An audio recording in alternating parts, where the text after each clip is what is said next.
All right, here's our audience for today. Yes, we have 4 people over 13. All right. Yes, we are. Can I leave? What? All right, so many children run around their yard, they'll play with their friends, they'll play kickball, they'll have races and whatnot, but they never really focus on speed. And many of us have taken a gym class, either in high school, college, mandatory, or if we chose to. And we'd go around the track, we'd put in our laps, and we just try to get into class and pass and get out of there, you know?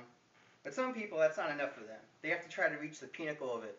They want to be as fast as possible, break down the boundaries, and keep proving that people can keep pushing farther and farther. 3 of these people were Roger Bannister, John Landy, and Wes Santee. These are the 3 men that tried to break the 4-minute mile first.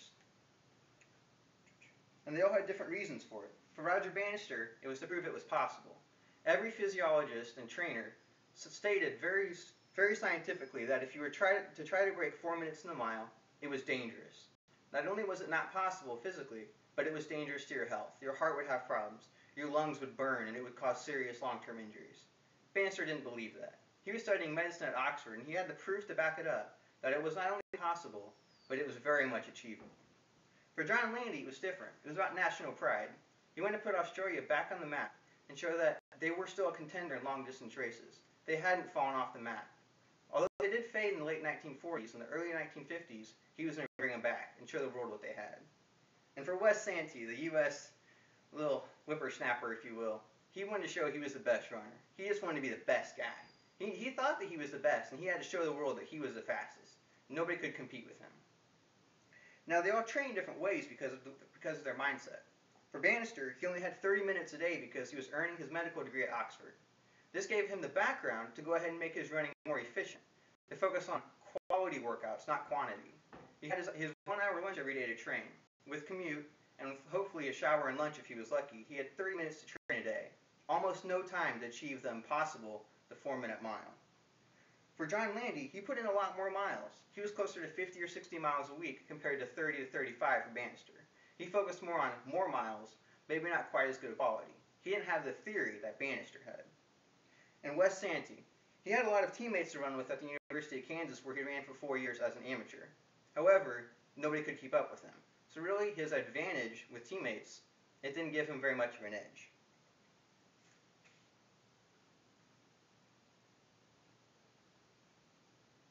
Another obstacle that was for Wes Santee, according to the Pittsburgh Times, was that he got banned from international competition. The AAU, the amateur board that regulates the amateur competitors throughout the world, they thought that he'd received too many bribes, too much money and prizes from different races in the international community. They said he'd taken up to $4,000 per race. He didn't know this. He didn't know everything that he did in the meet was added up. He thought he was being okay. However, they wanted to make an example out of the young guy and show that being tough and thinking you were the best wasn't enough. They went ahead and banned him from international competition, meaning he could only race in the U.S. Now, Roger Bannister from Europe and John Landy from Australia, they had no reason to come and race in the U.S. His 2 biggest competitors, he couldn't even race against them. His two biggest people to race against to push him, he couldn't run with them. Another big obstacle was technology. The shoes were not where they're at today. Right here, I have one of my shoes, a Nike Zoom Miler. For many years, it was the forefront in shoes. Weighing in at 4 ounces and designed exclusively for the mile, it was supposed to be the best that there was. However, Roger Bannister wasn't happy with that. 50 years before this shoe came out, he made his own shoe. He designed it and had it tailored by a Japanese tailor, and his shoe weighed in at 2.5 ounces. That doesn't sound like a big difference. 1.5 ounces? Almost nothing weighs that little. However, when you got one on each foot and you're carrying it for a mile, that definitely adds up. According to The Perfect Mile, a book by Neil Bascomb, he put over 100 hours of research into like cardiology and just different things with the heart and the lungs that could help him run more efficiently. He made the amazing breakthrough where he changed his stride from where he overpronated, going from the back corner of his foot to the front corner, all the way from running straight all the way. This saved him 3 to 7% in efficiency. He did everything he could to try to meet this goal. And it all came down to the big race on May 6, 1954. One thing that has to be noted is that it was at Oxford University, where Bannister had been training, and trying to get his medical degree, where he ran on the track almost every day for 30 minutes. Not much, but enough.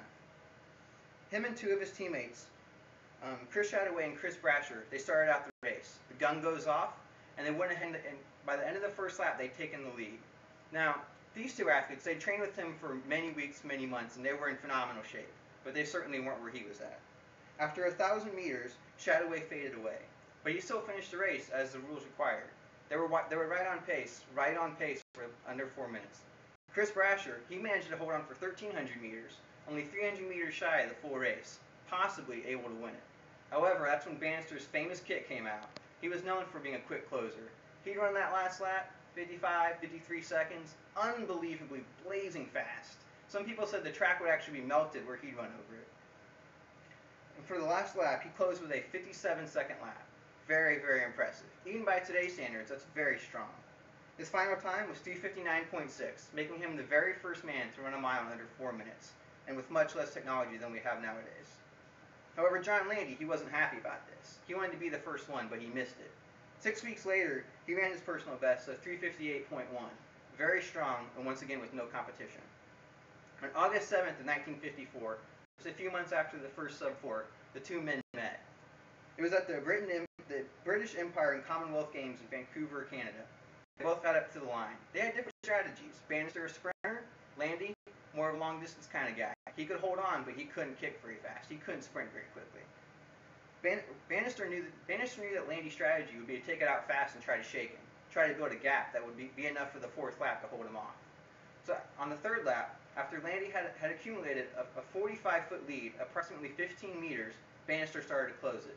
By the start of the fourth lap, the fourth and final lap, Bannister was right next to him, about a half a stride back, about 3 feet.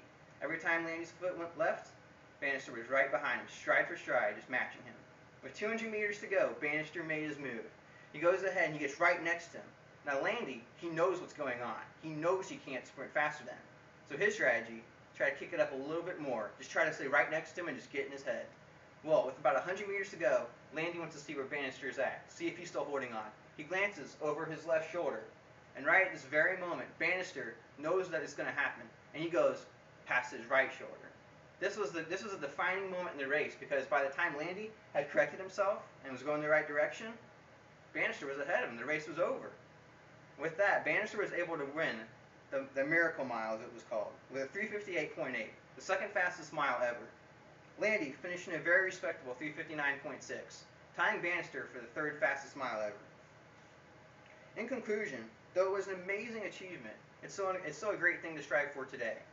Only 348 Americans have achieved this goal to this day, and only 2,000 in the entire world in over 50 years. Technology has improved immensely. We have better shoes. We have these lightweight shoes, more comfortable. We can do more mileage with less worry about injuries. We also have better hydration. In 1954, Gatorade did not exist. It was not known. Electrolytes, while they were known to be important, you were not expected to replenish them. It wasn't a big deal. As Ray Wyatt, Wes Santee's main trainer and one of his teammates, pointed out, while they tried their best, they simply didn't have the best information. They could try their best for workouts, but they didn't know exactly what would work and what wouldn't work. And regardless of the number of people that have pulled it off, it's still an amazing goal. 1 mile under 4 minutes. Going that pace, you could go from Indianapolis, Indiana to Chicago, Illinois in 10 hours flat, on foot. That's very impressive. So no matter how many people aim for it, it's still an amazing goal that deserves to be respected.